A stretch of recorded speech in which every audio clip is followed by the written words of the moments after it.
Okay, well, goedenavond, everybody, and that's about the extent of my Dutch. So I can, I got a few important words that I learned, but that was about it. And first of all, I just want to say thank you so much for the opportunity to talk with you this evening. And I want you to know how much I love your country, how much I love the people. I feel like the opportunity that I had to spend with your athletes and your coaching staff and everybody there at Papendal over a 3-year period was one of the bright spots in my life and my volleyball coaching career. My wife and my kids still talk all the time about the time that they got to spend there in the Netherlands. And so it was a really special experience for us.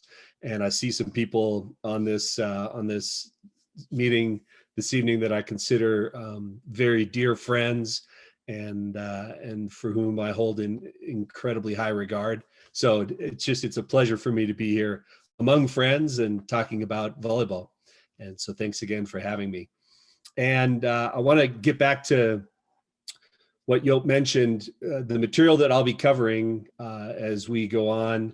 Like so many of us, I say quite often that I'm standing on the shoulders of giants, and everything that I've been able to do as a coach and everything I think that I've learned and experienced as a coach has been under the influence of some other very, very good coaches.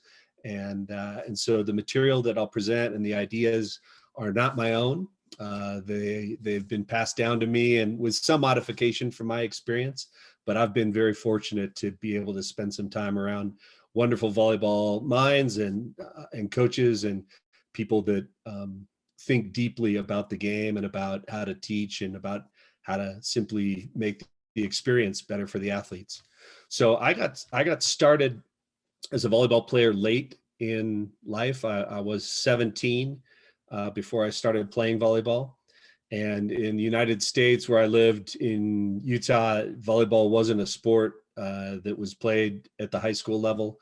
I played American football and basketball and baseball, and at the high school level, and then just my father's influence got me into volleyball eventually, and I was able to play at the university level. And then while I was in university, I started coaching, and my father had these little series of youth camps that they would do for young athletes all around the country, and I would go with him to coach these youth camps. And so my start in coaching happened at the youth level, and when I left school, I didn't plan on being a volleyball coach.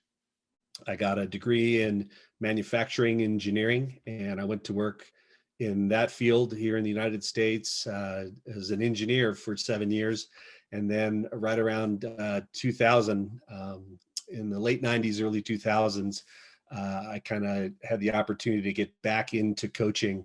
And I knew, even while I was an engineer, I knew that I loved volleyball, and I knew I loved coaching. I loved being around competitive athletes and being around sport. And it was just, I feel so lucky that I was connected to the right people and had the right environment that I could get back into coaching. But I spent a long time working with my father and various other university teams. And as you know, the university level here in the United States is the closest thing we have to a professional league is the university level of play, because from there, all of our athletes go on to either European pro careers or play on our national team. And so the university level is a good level of volleyball here in the USA. And I got to be around a lot of university teams. And eventually I worked with the women's program as an assistant coach at BYU, our school that I went to and where my father coached. And then I was hired as the men's head coach. I spent 4 years there coaching the men at BYU. And some names that are maybe familiar to you if you watch USA Volleyball: Ben Patch played for me. Both Sander brothers, Taylor Sander was on that team. Brendan Sander were on those teams. So some good volleyball players that came through that university program. And it was a great experience getting to coach the men. And then I left and have been continuing to work with Gold Medal Squared, which is basically an organization that coaches and also coaches players, but tries to elevate the level of coaching here in the United States. And that was the company that my dad founded with Doug and Marv. And so I've been working with them. And then I've also obviously had the opportunity to spend 3 great years over there with you guys in the Netherlands. And then this past year, I was hired as the head coach for the collegiate national team in the women's program here in the USA, and as a consultant coach with our USA senior women, and was on track to perhaps go to Tokyo with the USA women. Was going to be coaching in some of the VNL matches, and all of that went away, of course, with COVID. And so the summer kind of remains to be seen. I see that we just got the news that the VNL will be in a bubble. So I'm not sure what that means for me this summer with USA women. But I also got hired, as Joop referenced not too long ago, as the director of sport, or the technical director for the new professional women's league here in the USA called Athletes Unlimited. And it's really interesting in that there aren't fixed teams. It's a pool of 44 athletes, and they play a round robin competition, 4 teams round robin every weekend. And then after the weekend, they redraft. So the teams mix up, and it's a new draft of teams for the following weekend. And then they play again and mix up the teams and play again. That happens over 5 weekends. And so rather than being team focused, it's individual player focused. And so the players get ranked with a scoring system that we created for the league. And the idea is you're rewarded for individual performance, but the single biggest factor that you're rewarded for is, did your team win?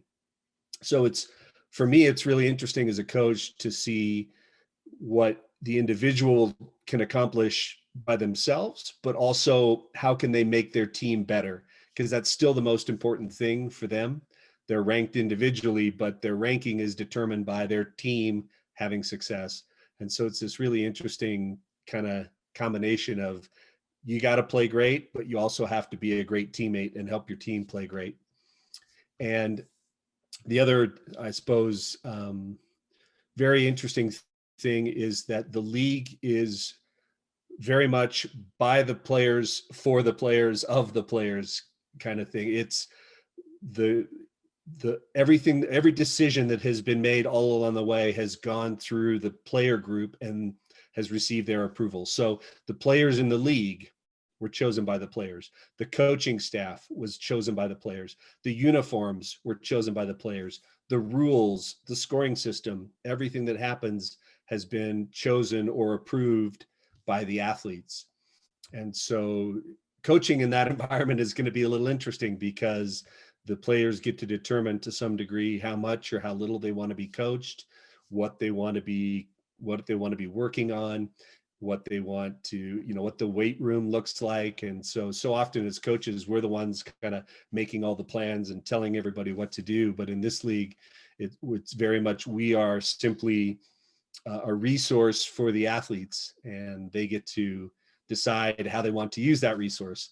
And it's going to be a really interesting experiment, we think, and it should be exciting. We've got matches will be televised here in the United States, and then we'll have some matches that'll be broadcast streaming throughout the world as well. So you'll have a chance to watch, and it's mostly athletes from the United States, but we've got a few superstars that are coming from other countries. Sheila Castro from Brazil, you're probably familiar with her, and then Betania de la Cruz from Dominican Republic.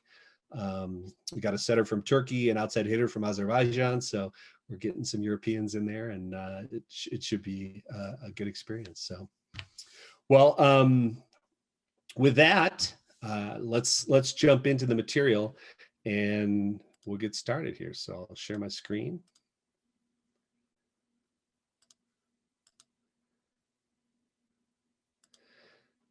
And this presentation is one we do quite often for coaches that don't have much experience in this area in motor learning.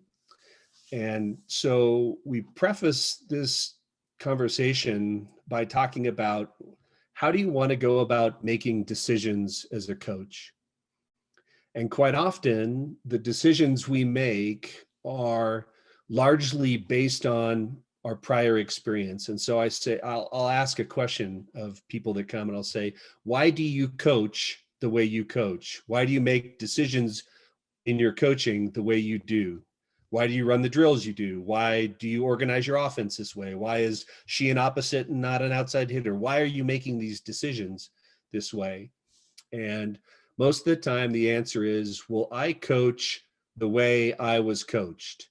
So I was a player, I got coached a certain way, and that's how I know how to coach. And so that was the tradition that got passed down, is I coach the way that I was coached. And another common answer is, well, I watch successful coaches and I do what they do. And so we say, okay, that's good. That gives you some help. But one of the pieces that really is missing is, you know what they are doing, but you don't know why they are doing it. So I can go to another coach's gym and I can see them running a drill, and I like this drill. I'm going to do that drill. And so I copy the drill, or I copy the technique or whatever. And then, but I don't know why that team was running that drill. What was it about that team and that situation and that environment that drill made sense, or this technique made sense, and that it worked for them. So I see the what, but I don't get the why.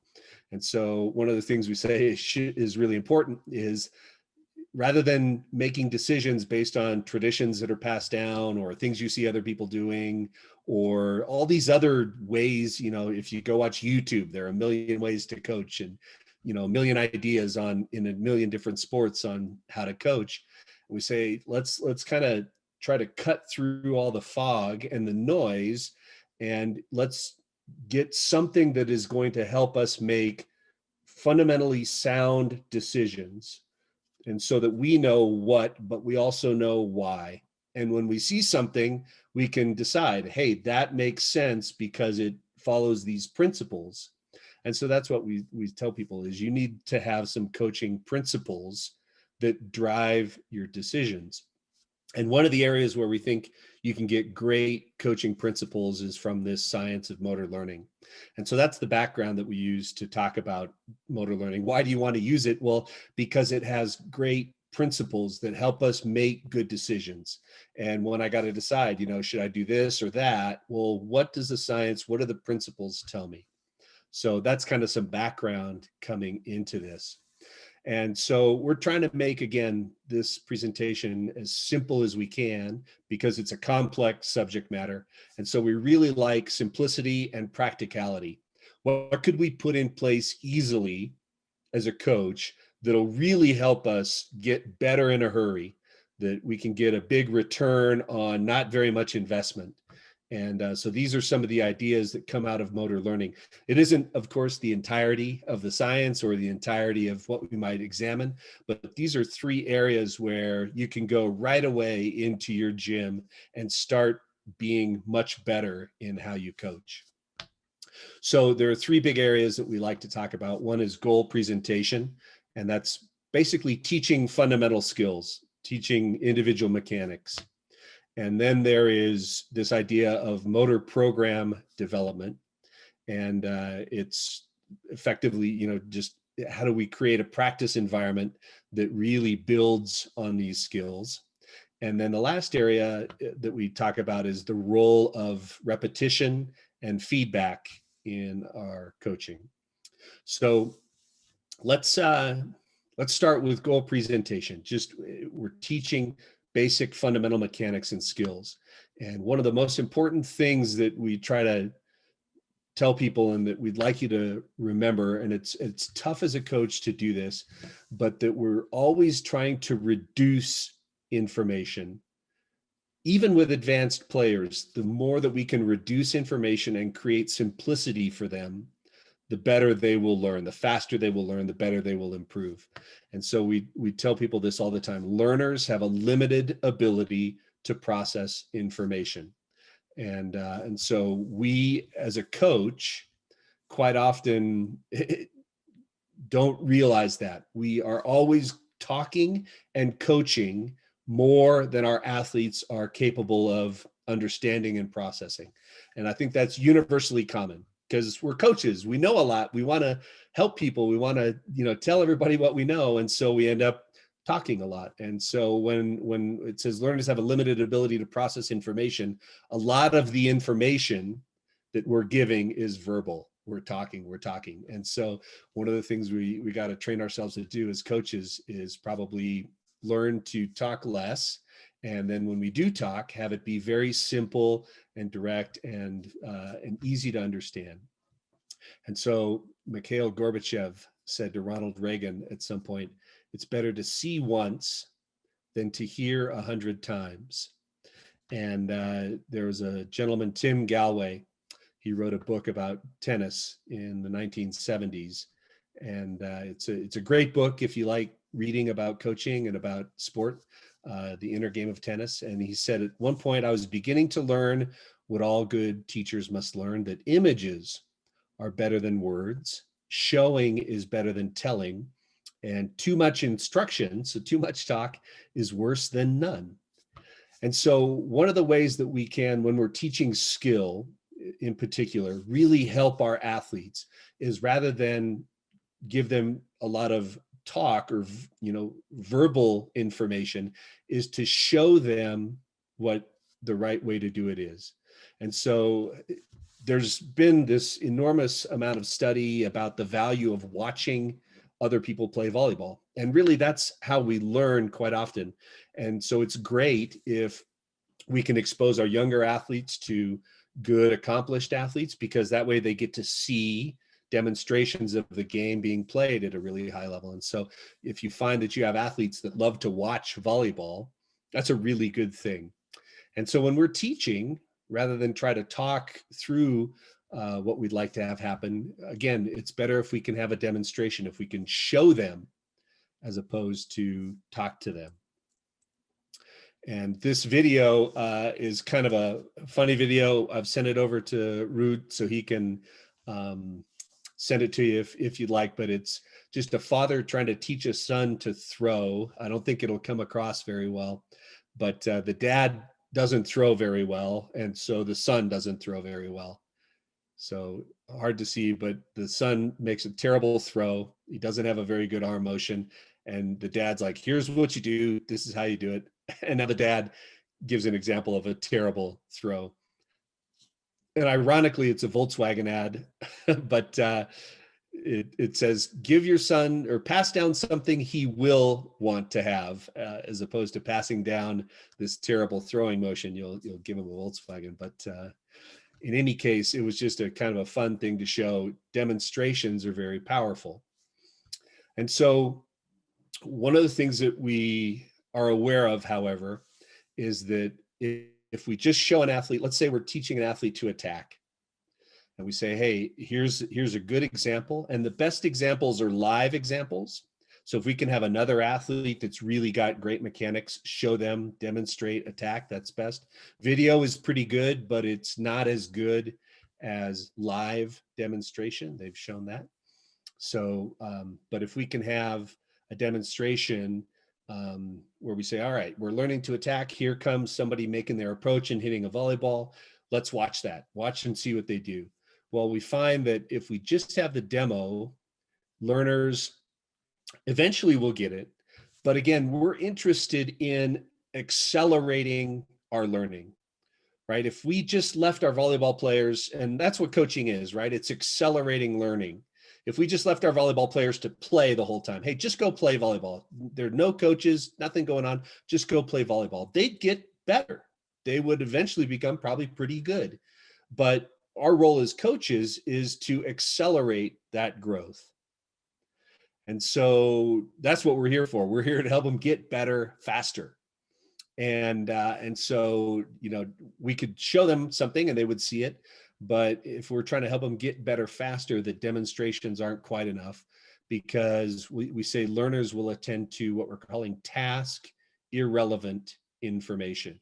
In other words, when they watch a player attack a ball, quite often they're seeing just the ball, right? They watch the ball go up, they watch the ball get hit, and the ball goes away, and that's what they've seen. They haven't seen the mechanics necessarily. And so we need to start to help them with that. And so in order to reduce words and direct the attention of athletes and coaches to the right things, we're going to have these keys that are associated with this demonstration. So when an athlete goes to attack a volleyball, we will have keys. And the way that you hear some researchers talk about it is the keys are attractors. And what an attractor is just a foundational piece of the movement. And so I'll put this quote in over here. I really like: a good description of technique in a sporting movement is therefore not one that prescribes ideal joint angles. So we're not getting overly technical in the key. We're not drilling down into the minutia, the tiny little pieces of everything, but one that describes universally valid underlying principles of the movement.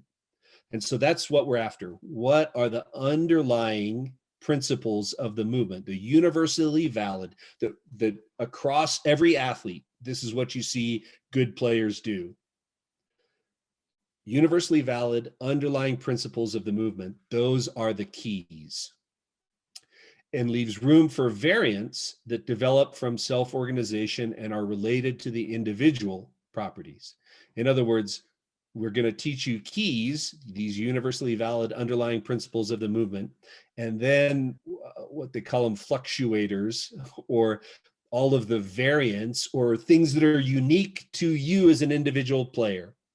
So, so long as these elements of the skill are correct, the universally valid underlying principles, then you can kind of do what you want to make the skill unique to you. Not everybody swings the same way. Not everybody passes the same way. Not everybody sets the same way. But as long as they have the underlying principles, these keys that are correct, now they get to kind of do things the way they want that are unique to them. And I think that's really, really, really important as we get going and we start training. Is sure, have creativity, do things your way, find solutions that work for you, but you have to have the keys, these attractors or these underlying principles, correct. Otherwise, the game starts getting faster and faster and you can't keep up. If you have mechanics, let's say, for example, that my unique solution to passing involved big elbow bends right before I passed every time. Well, that might work at the youth level, where the ball's moving slow and things are kind of not happening too fast. I can be inefficient. But if if Namir is hitting jump serves at me and I have a big elbow bend in my passing platform, I can't be good. This is a liability. I'll be too slow and I won't be able to track, and I can't play at that level if I have these big inefficiencies. And so that's one of the things we talk about, is what are the universally valid at every level of the game, every, men, women, whoever, underlying principles that allow you to be good at that skill. And then these keys, as much as possible, the new research talks about the fact that we would like them to, where we can, and it's not always possible, but where we can, not reference our bodies, but reference some movement or goal that we'd like to achieve. And so, I've read in the research where they talk about organisms, meaning us as humans, don't do well thinking about muscles. We think well about movements or kind of the goals or the task itself. And so if you think about it from an evolutionary perspective, if I wanted to throw a spear at a woolly mammoth or a saber-toothed tiger, those our evolutionary ancestors weren't thinking about, well, if I have my arm like this and I do this, and they weren't thinking about their muscles. They were thinking, I have to make this thing go in that direction at that animal. And that's how our brains are kind of wired to learn. And if I watch somebody else do it, that's the other way our brains are wired to learn, is through watching somebody else do it. And, oh, they did it like this, I'm going to do it like that. So demonstrations with keys are really, really powerful. And knowing what the keys are, knowing what the universally valid underlying principles of the movement are is critical. And obviously we've got some that we're in love with and that we use when we train, but that's probably something for further discussion. So with regards to this external versus internal, let me see if I can share a different screen for you here.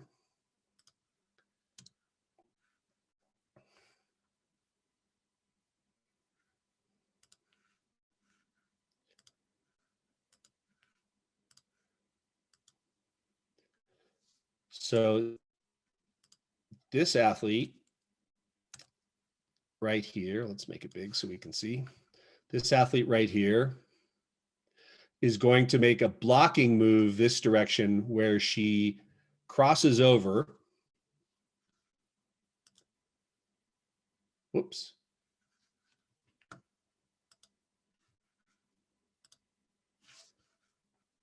Sorry about that. There we go. Where she crosses over and blocks out here, and she's going to jump off 1 foot. She's going to step small here, big step here, and jump off 1 foot.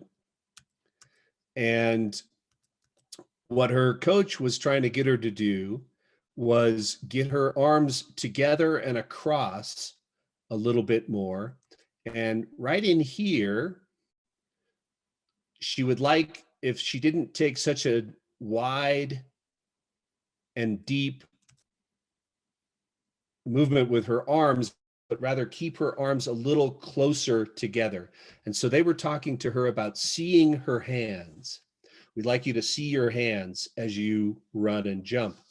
And so one of the things that I talked to him about was, man, I don't love that, because it focuses on our body part, see your hands. And if I'm trying to see my hands, I'm probably not doing a very good job of seeing the hitter, which is really what I want.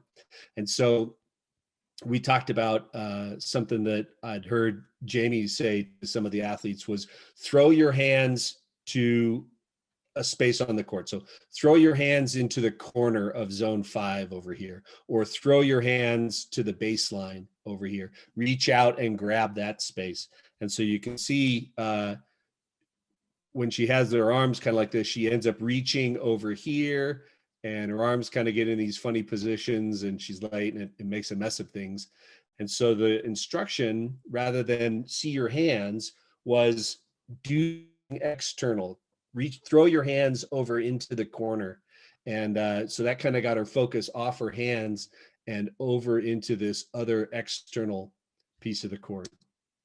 And so that's what we're talking about, internal versus external. And again, when you're teaching skill, when you're teaching mechanics, even in the research that I read, it says it might not always be possible in a very complex and dynamic skill to only create external keys. And sometimes you have to talk about the body and how it's moving, but we can be a little bit better if we kind of focus on external keys here. So let's get back to this. So a presentation that we really like, a goal presentation method, is to simply demonstrate the skill. And again, this reminder that words have little meaning to beginners. And I can remember on a number of occasions where I've been coaching even accomplished athletes. And one of the things that I like to talk about is I'm gonna classify a beginner as somebody that's trying to make a change. So even if you're coaching your men's national team and you're trying to change something, that player is a beginner in the change. So again, words have very little meaning for beginners. So it's even tough, even when they're that good and that accomplished, that experienced, for them to process a lot of language. So we're going to demonstrate the skill, and then we're going to let them just go try it. Here you go. We say that pre-assess. That just means I'm going to watch you try it without any instruction. And then I'm going to teach you a key. Here's this really important piece of the skill that we'd like you to do. And now go watch the same skill, same thing that we just watched, but now focus on this key. And so they'll get a demonstration of the skill with a key. And then, all right, now we're going to go give you some chances to have some easy repetitions where you get to practice that skill. And I just want you to be good at that key, nothing else. Just focus on being good at that key and that key alone. And my feedback to the player is going to be specific to that key. And I think that's really important. And one thing that I see coaches here quite often kind of make a mistake with is they teach lots of keys at the same time, or we're on this key and you start introducing other keys. It's just too many ideas. So if we can stick to a single idea here, a single key that we're focused on while we're training, that's really helpful for the athlete. So we're going to demo the skill, see how they do, demo the skill and teach them a key, and then go practice, let them practice focused only on that key. And my feedback, the discipline of my coaching is going to be, my only feedback is going to be about that key. And if they're messing everything else up, but that key is great, my feedback is going to be, hey, great job with that key. Hey, you're doing really good right now. That was perfect. This was great. I'm going to give them a lot of positive feedback about that key. And then I'm probably thinking, oh my gosh, the rest of it's a mess, but we'll get to that later. And so here it is again. Now I'm going to demo the skill with the next key. Once I feel like we've made enough progress with key number 1, now we're going to have a demonstration and teach key number 2, and then practice and get feedback specific to that key, and then go through all of our keys. And we talk about probably the right number of keys, or remember, kind of universally valid fundamental movements for a skill should probably be 4 plus or minus 1. So if you got 3 keys, that's great. 4 keys, great. 5 keys, okay. Many more than 5, and it's probably too complicated. So 4 plus or minus 1 is probably the magic number of keys, fundamental movements. And so that's part of our job as coaches too, is identify what are the 3 or 4 or 5 fundamental elements of this skill that have to happen universally for the players to be great. So I tell you what, if you have questions, hang on to them and we can always go back. I'll run through the rest of this and then we can kind of get to question and answer after. So that's goal presentation. So now we're moving on to motor program development. And motor program development is basically, how do I create this complete volleyball player that's good at playing the sport? And so you think about, well, what does skill look like in your brain? How does your body, what is skill? How does your brain deal with that? What are the skills that you have general, meaning you could apply them across a broad range of activities and sports and even elements within your own sport? Or are they very, very specific to the sport or the activity that you're doing? And then what's the best environment to teach them? And so I'm going to spend most of the time here trying to talk you into this notion that they're specific, and we'll go through some research that supports that.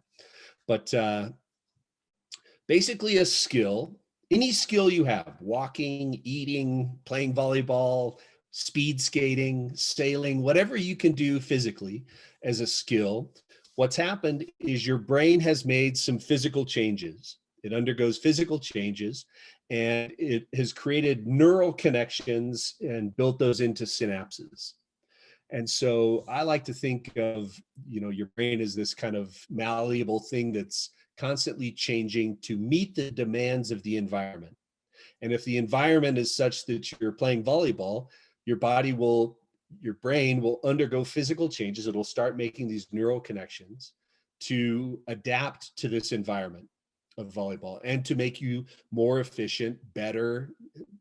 That's what your body wants to do. Hey, this is an environment I'm in. I better become good at it because there's some advantage to me doing that.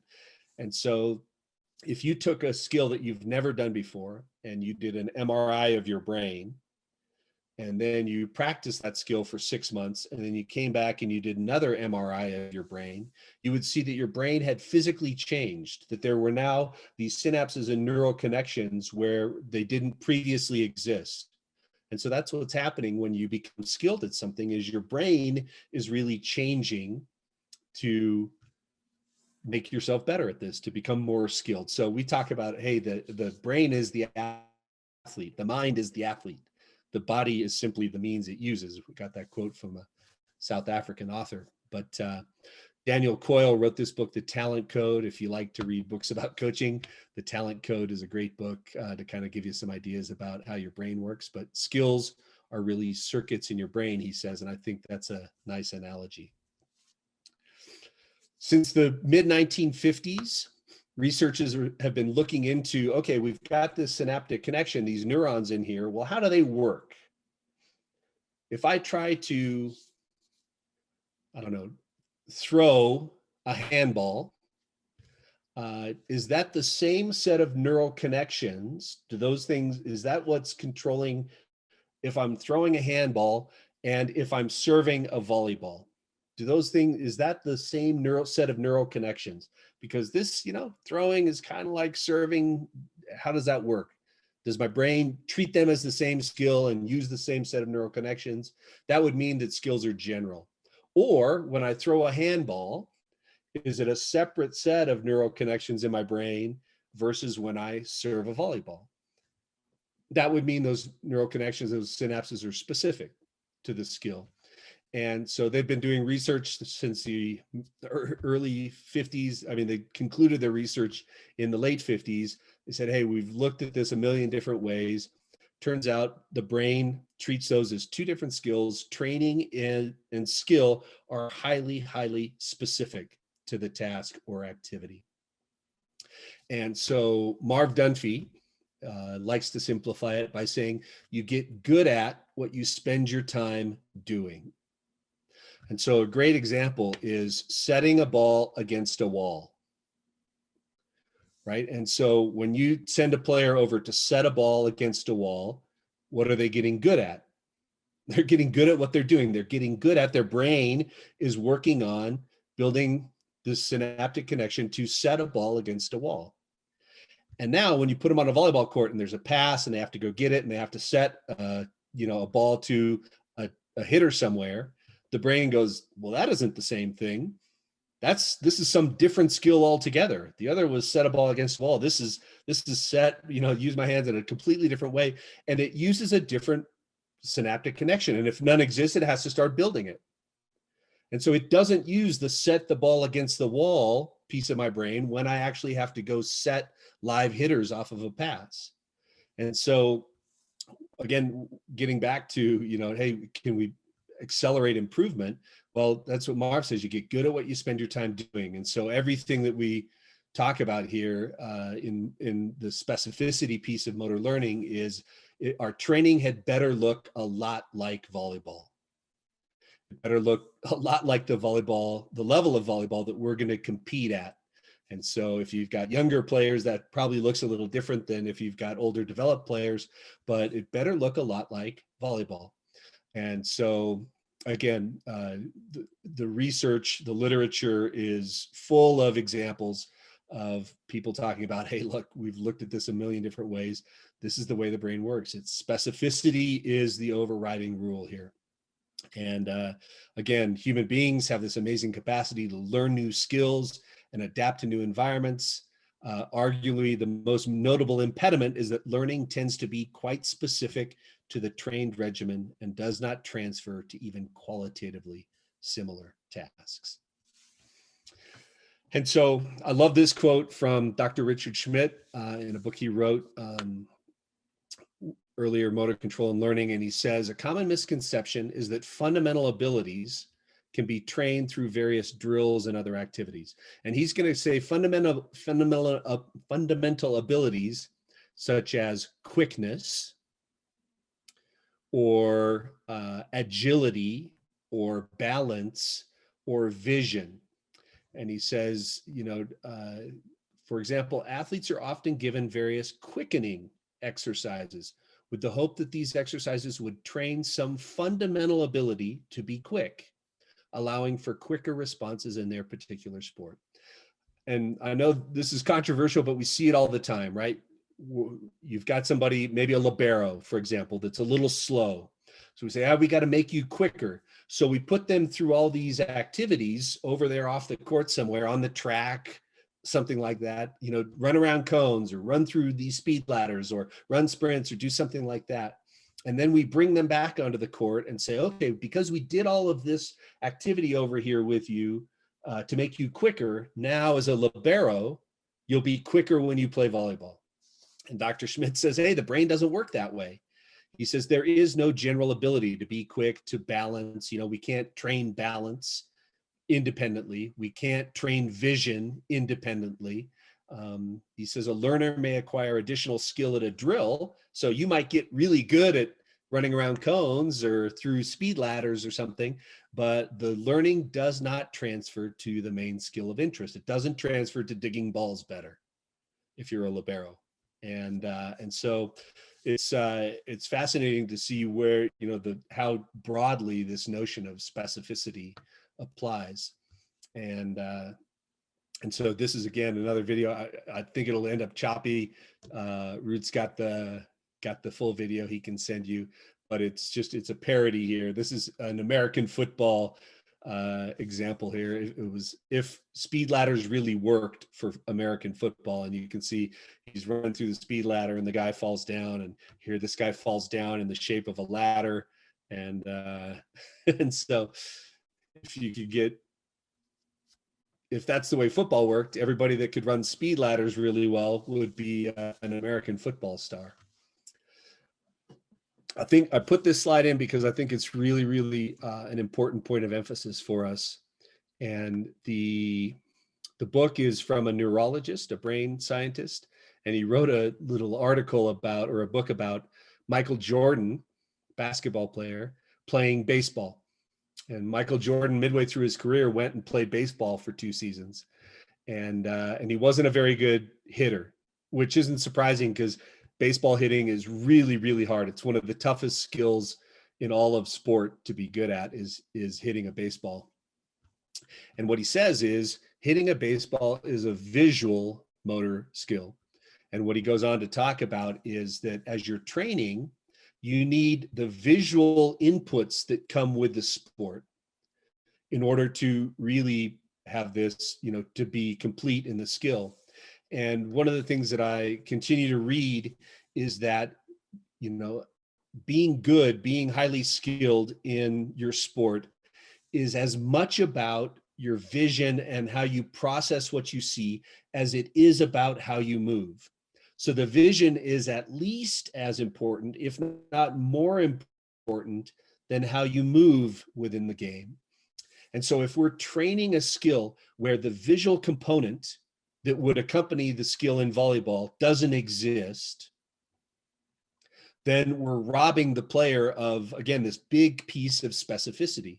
And volleyball is a visual motor sport where almost all our skills are, we move in relationship to what we see on the court with the ball. And so, again, all of our training, if we really want to accelerate growth, needs to have some component of the visual element that players would see during competition. And so that isn't always easy to do, but again, volleyball is a visual motor sport, and what we see is as important as how we move. And again, all these are kind of areas of study that bring us into the conclusion on specificity, this notion of transfer. The idea of transfer is simply, whatever I practice helps me be better when I go play a match. And that's the whole point of practice, right? Is I practice so that I'm better when I compete. And that's what the idea of transfer is. What I do in practice makes me better during competition. And so we want as much transfer as we can get. And Dr. Schmidt and the researchers tell us from one variation of a task to another variation of the same task, one is forced to the conclusion, based on the research, that the amount of transfer is quite small. And again, if I'm setting against a wall, that's a variation of a task of setting live hitters. one variation to the next variation, the amount of transfer is quite small. Because you can imagine standing up against the wall, the visual inputs are way different than if I got to see the passer, I got to deal with all these things. I'm moving in a different way. I'm seeing different things. And again, the amount of transfer is very small. And we don't want small transfer. We want big transfer because we want to get better in a hurry. Whole versus part. Another kind of way of approaching this question is, for a lot of coaches, we say, well, some skills are really complicated. And it's really hard for my athlete to try to learn the whole skill at one time. I'm going to break it down into parts, and I'm going to teach them a part. And if they learn the parts all together, or they learn the parts individually, maybe they can put them all together to do the whole skill. And the other approach is just, hey, we got to do the whole skill from the beginning, and we're going to be bad at it probably early on. It's going to be tough, and it's going to be ugly. It won't be pretty. And but they talk about in the majority of the studies, some variation for long-term attention and learning, some variation of the whole method was associated with superior long-term learning and retention. And so it may be ugly while you're doing the whole skill, but the athlete will be better, faster, longer, or better in a shorter period of time, and it will stick with them longer than if we try to break it into parts. Because again, your brain is treating each part as its own separate skill rather than this entire skill. And so the question, of course, is, well, if I'm trying to train the whole skill, doesn't that get too complicated? Doesn't that overload processing? Because learners have a limited ability to process information. The answer is yes, probably it does. But that's where this notion of keys come in, where we'll train the whole skill, but we'll focus on one key at a time. And so you're doing the whole thing, but your focus is on one key at a time. And that's how we kind of overcome this information overload. One more important piece here as we get going is this notion of random and blocked practice. And we could probably spend 2 hours talking about just this, but we'll be brief here. So random practice is competition speed, competition variability. So the speed at which you would compete and the variability in the game that would exist in competition is, if we practice at that pace, that's random practice. So competition speed, competition variability. Blocked practice is anything that reduces the speed of competition or the variability that we would see in competition. And so an example of very blocked practice would be, I'm going to hit off a box, slow balls at a defender, and the same shot over and over and over again, right? So there's no variability in where I'm attacking. The speed that I'm hitting it is much slower than a real attacker would hit it.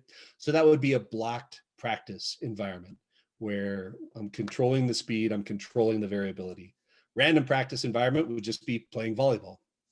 And so we know as coaches that there's some value in blocked environments, in actually slowing things down and making them less variable. That actually helps our learners.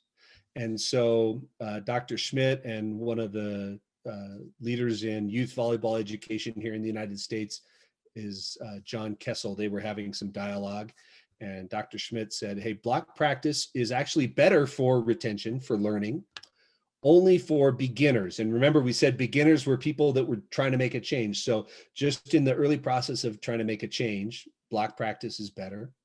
And the findings seem to suggest that block practice is effective until the learner can just barely perform the skill at the level we're required, and that random practice is always more beneficial thereafter. And so, again, call your attention to this idea for beginners. So if you have a really advanced player that isn't very good at some mechanic, it's okay to put that player in a blocked practice environment. But as soon as they've kind of progressed to the point where they can kind of, now, they're getting it a little bit. Now we want to have more random practice. And I would say this sentence should read, is effective until the learner can just barely do it. And that increasingly random practice is always more beneficial thereafter. So we don't have to go from very blocked to, competition 6-on-6, we can increase the variability and increase the speed. And that helps our learners as well. So start out blocked, and then as soon as they can barely kind of get it, now we're going to make it tougher on them.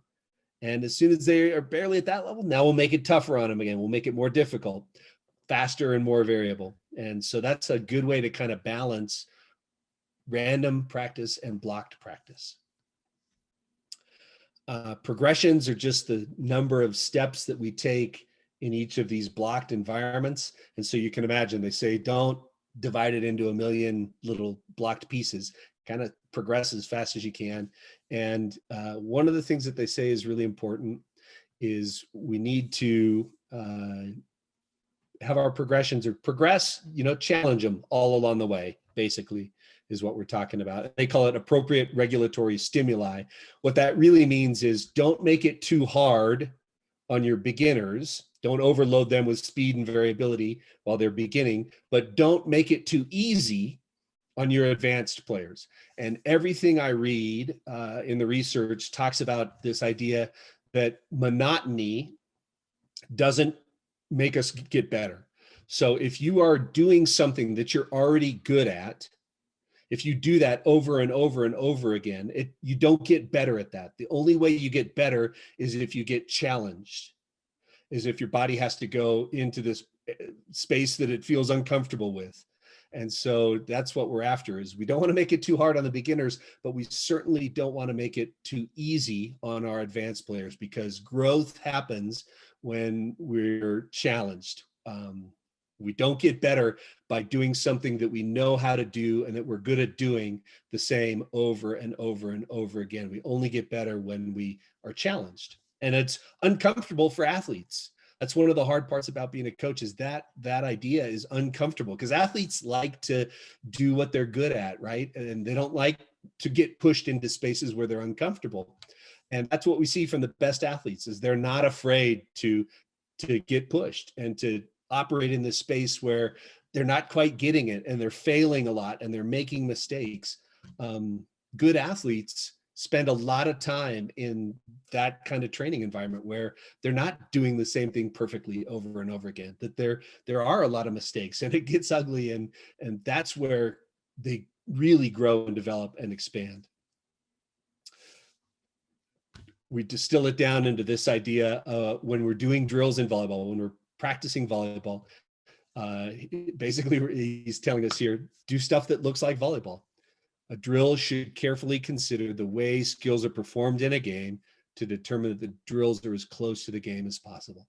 And so, like Marv says, you get good at what you spend your time doing. And so we want to do things that look a lot like competition volleyball. And so, I talked about being up on a box, and we got some Brazilian teams training here, looks like. And so I asked people, hey, are boxes good or bad? And you'll get answers, oh, they're good, oh, they're bad, we don't want to do that. And the answer is yes, they're good and bad, and so if I'm training beginners, I can control the speed pretty well. I can control the variability. That really helps me. But if I'm up on a box as a coach, one of the things I'm taking away from my players is the visual aspect of the attacker.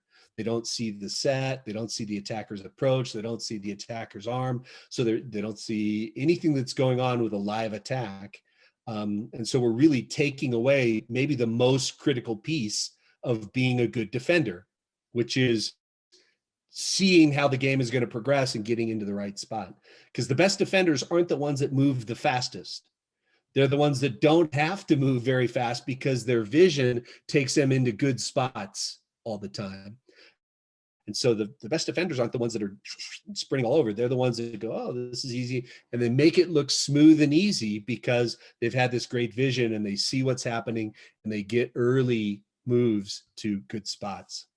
So again, as a coach, what's the principle here? Should I be on the box or should I not be on the box? You're going to make decisions, but you want to use principles to help you make decisions. And there's sometimes when it's a good idea to get on a box and to use those kind of coaching tools. And then there are sometimes when that isn't helping our athletes. We're not getting better, right? We're doing the same thing over and over again. We're in this kind of monotony, and that doesn't challenge them, and that doesn't help us grow and develop.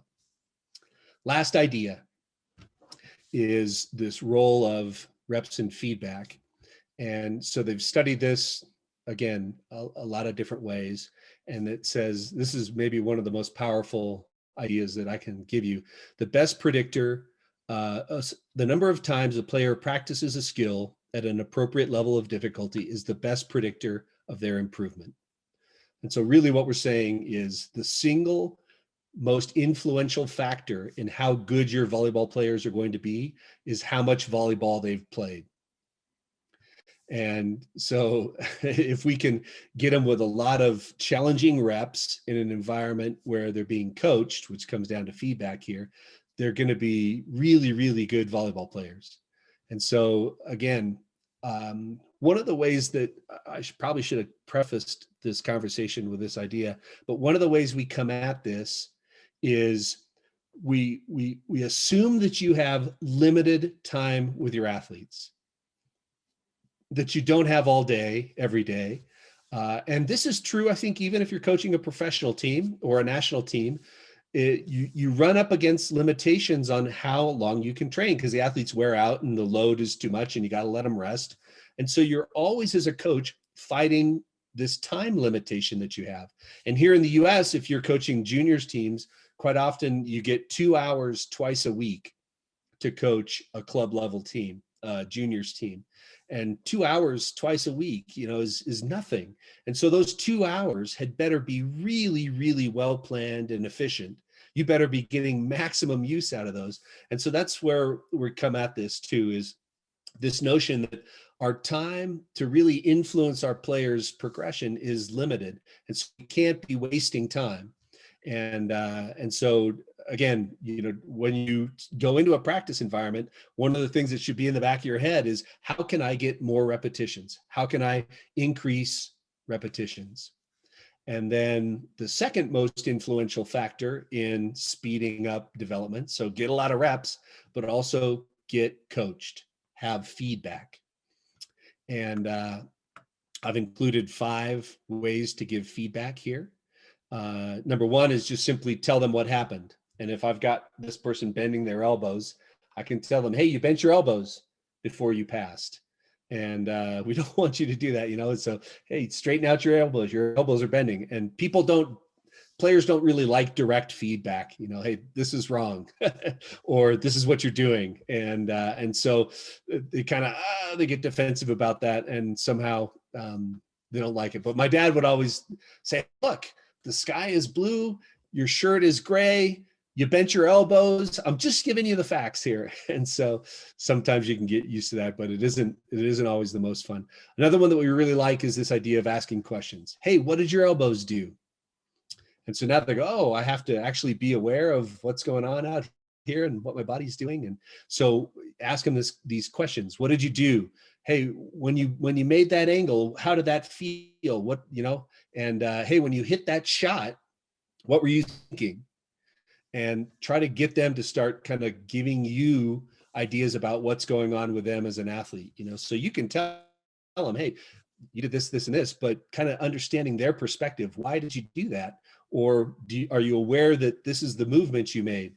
We really like this kind of feedback. So ask some questions. You can give them the instruction ahead of the rep, which is a feed forward, we call it.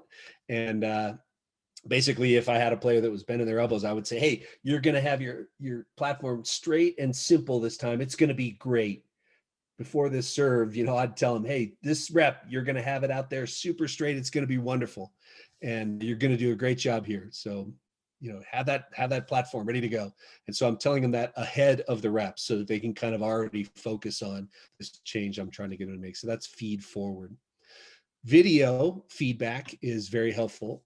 And the research is showing that watching yourself on video should be very limited, and that it's much better to watch a model of somebody doing it correctly over and over as opposed to watching yourself. So there's this, neurological process that happens when you watch yourself that actually limits your ability to make changes and improve. And so we've gotten away from that. I used to be a big proponent of, hey, let's get a video camera and show them what they're doing. Hey, see how you're doing this and see how you're doing that. So it's good to do that maybe 1 or 2 times so they get a feel for, oh, I need to make this change. But after that, the research is showing that it's much more valuable to show video of the correct way of doing it. Watch a model do it correctly. A model do it correctly is more valuable than seeing yourself over and over again. So as you do video feedback, just bear that in mind. Maybe a little bit of watching yourself as an athlete, but then if you as a coach can show the perfect model, hey, go do it and then come back and watch what this model's doing. Then go do it, come back and watch what the model's doing. That's way more valuable. That helps improvement for sure. And then the last way to give feedback is positive feedback, right? Where you're telling them, hey, you were great. And I love the way you did that. And just, really to get them excited about these changes they're making.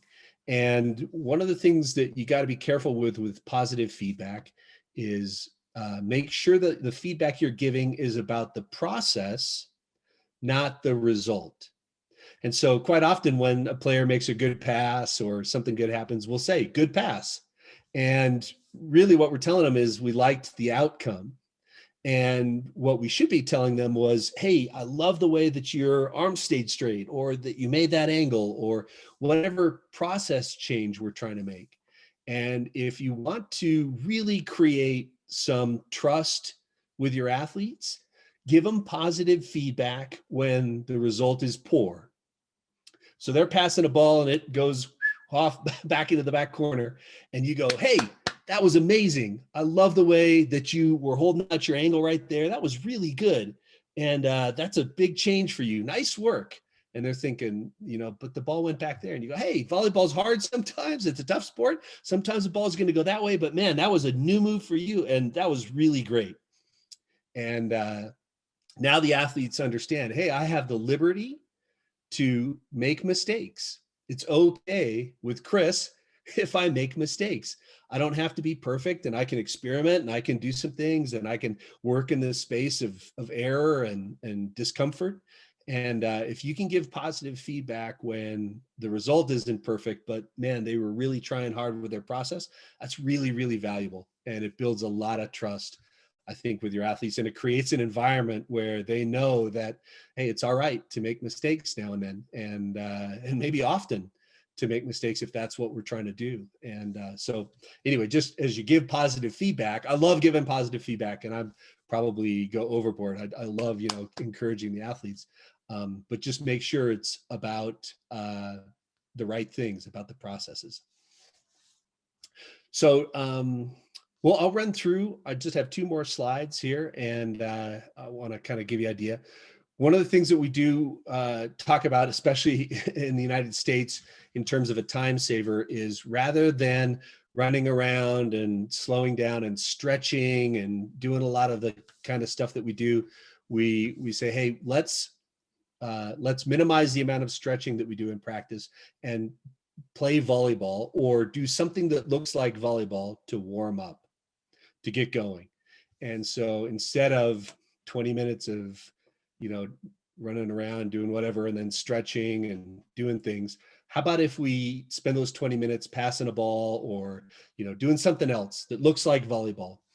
And it's this notion of 20 minutes a day, 10 minutes a day of just this aggregate, right? If I spend 20 minutes a day or 10 minutes a day over and over and over again with a volleyball, trying to get better at volleyball, and your opponent is spending 20 minutes a day stretching, and over time, those 20 minutes add up, and you're going to get hours and hours and hours more repetitions in your practices than your opponents will. And all of that is going to be, this big aggregate kind of thing that's good for you in the end. And so there've been a lot of studies on stretching. I can get into it again. We can talk a lot about that, but just how minimally valuable that piece is to athletic performance. And so I know it's controversial again, but we can talk about that some more maybe later. But some other elements of practice, and we'll look at this small coach to player ratio, not 6-on-6 activities. And then if you do play 6-on-6 activities, one of the things we encourage strongly is have balls that you continue to enter in your 6-on-6 activity. So there's a serve, something happens, and then here's another ball, and then here's another ball, and then here's another ball, and then here's another ball, kind of thing. Because the slowest piece of practice, the thing that robs you of the most reps, is this, the serve. So player gets the ball, they go back there to serve, they go through their routine, they dribble whatever, blow the whistle, do more routine, we serve it. If you're at the younger levels, you miss a lot. And so we just burned all that time serving. It's a critical piece of the game, so we got to do it, but just know that serving takes a long time. So if you are playing 6-on-6, don't just have serve, serve, serve, serve. Have serve and then enter ball, enter ball, enter ball, enter ball, because we're dying to get reps. We need to get reps.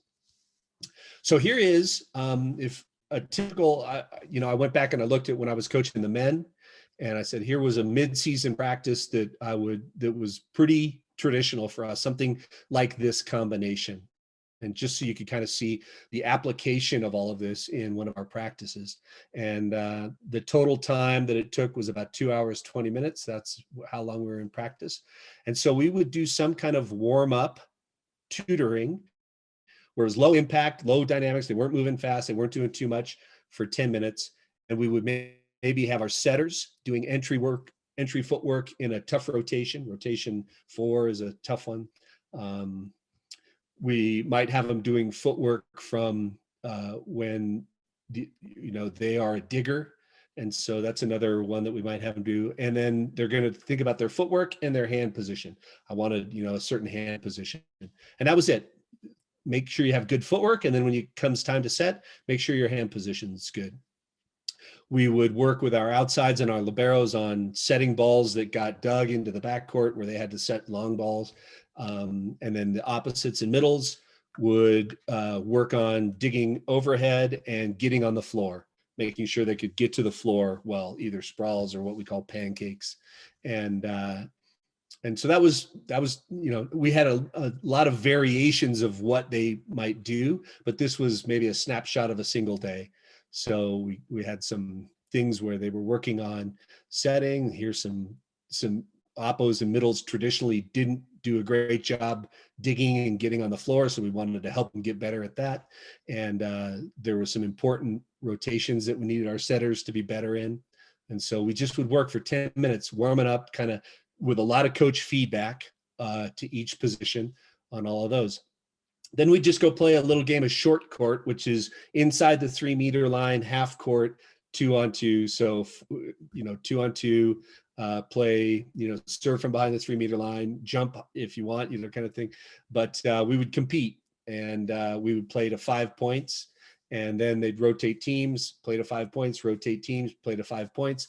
And the high score moved up, the low score moved down, and then we'd play again. We'd do that for 10 minutes. And that was uncoached. We just said, go have fun, experiment with what it feels like to do these moves where you got to push and wipe and just joust at the net and get creative and compete a little bit. And it was just kind of this entertaining little chunk that we would do. And we didn't do it every day, but it was kind of once a week or once every 4 practices, we'd throw something like that in there.